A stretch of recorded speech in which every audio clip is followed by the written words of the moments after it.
Welcome back to our channel. Today, we will show you how to enable media preview in the WhatsApp app on your PC.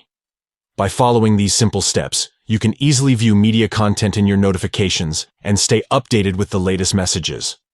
Step 1. Open the WhatsApp app on your PC. Step 2. Go to the Settings menu. You can find it by clicking on the three-dot icon located at the top right corner of the screen. Step 3. Open the Notifications tab.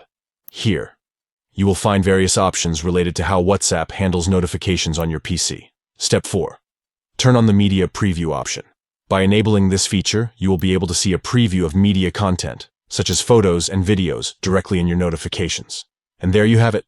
By following these 4 simple steps, you can easily show media previews in the WhatsApp app on your PC, ensuring you never miss out on any important messages or media content. Thank you for watching. If you found this tutorial helpful, don't forget to give this video a thumbs up and subscribe to our channel for more helpful tips and tutorials. If you have any questions or need further assistance, feel free to leave a comment below. Stay connected and enjoy your WhatsApp experience.